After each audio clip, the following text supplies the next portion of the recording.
In the earliest stratum of Sumerian writing, carved into clay tablets before the rise of Akkad or Babylon, the name Aratta appears as both rival and mirror to the city of Uruk. In those myths, Aratta is distant, yet known, wealthy beyond measure, filled with gold, lapis lazuli, and red stone, a place of great kings and gods, whose power rivals the very foundations of Mesopotamia. The poems describe its temples as radiant with divine favour, its craftsmen as unmatched, its queen as possessing the favour of Inanna herself.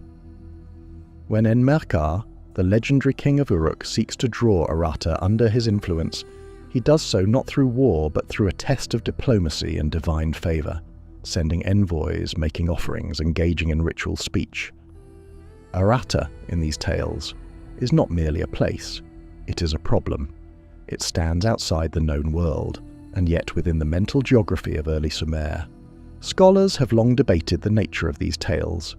The texts that mention Aratta, such as Enmerkar and the Lord of Aratta, and Enmerkar and Ensugirana, are part myth, part political allegory, composed during the early dynastic period, but drawing on older traditions. They were likely used to exalt Uruk's place in the divine order, casting its kings as rightful mediators between the gods and men. In this context, Aratta functions as a counterpoint, a distant land with its own claim to divine authority, its own temples, its own relationship with Inanna. The competition between Uruk and Aratta is spiritual and symbolic, but the level of descriptive detail has raised the question of whether the place had a basis in physical geography. Attempts to locate Aratta have spanned centuries.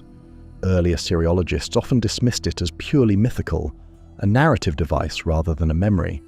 But as knowledge of ancient Near Eastern geography expanded, and as archaeological work pushed beyond the Tigris and Euphrates, new possibilities emerged.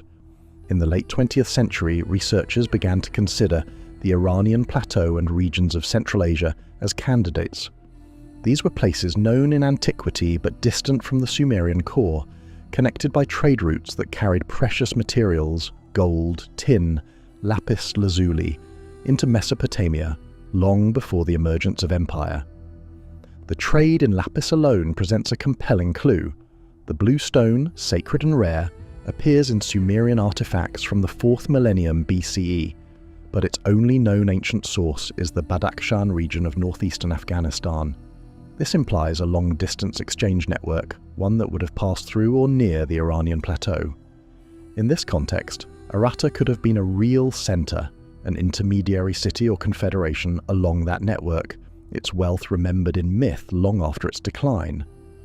The site of Jairoft in southeastern Iran gained attention in the early 2000s when a flood uncovered a trove of elaborately carved chlorite vessels and architectural remains.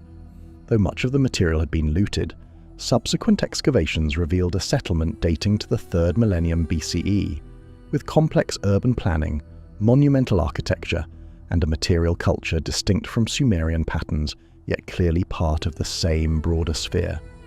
Some scholars propose Jairoft as a candidate for Aratta, citing its richness, its location near trade routes, and the presence of what appeared to be early writing or symbolic inscriptions. But others urged caution. The archaeological record, while impressive, lacked direct links to Sumerian texts. No tablets have been found in situ bearing the name Aratta. No royal names match those of the myths. Other candidates have been suggested. Sites in the Zagros Mountains, the Iranian highlands, even further east towards Central Asia. All places that lay beyond the horizon of daily Sumerian life but within the reach of their imagination. Each possibility shares common features: mountainous terrain, access to luxury materials, and distance sufficient to warrant mythic elaboration. Yet none has yielded conclusive evidence.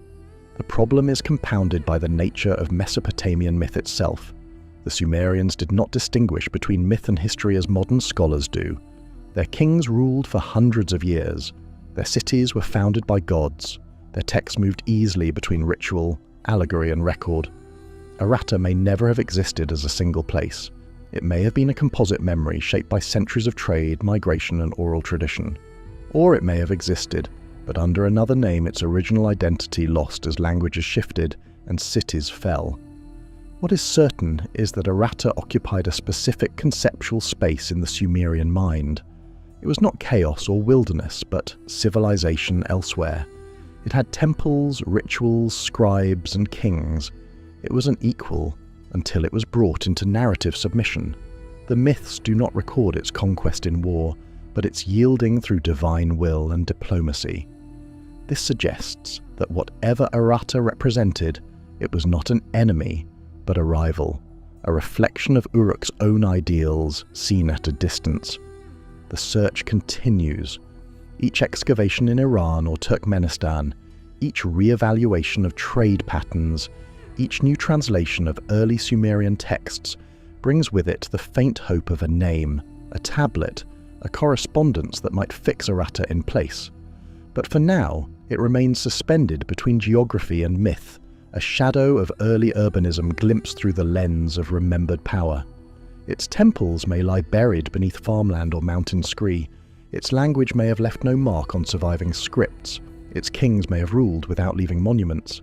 But in the lines of Sumerian verse recited in the low-lit temples of Uruk, Aratta stood as something real enough to rival the center of the world.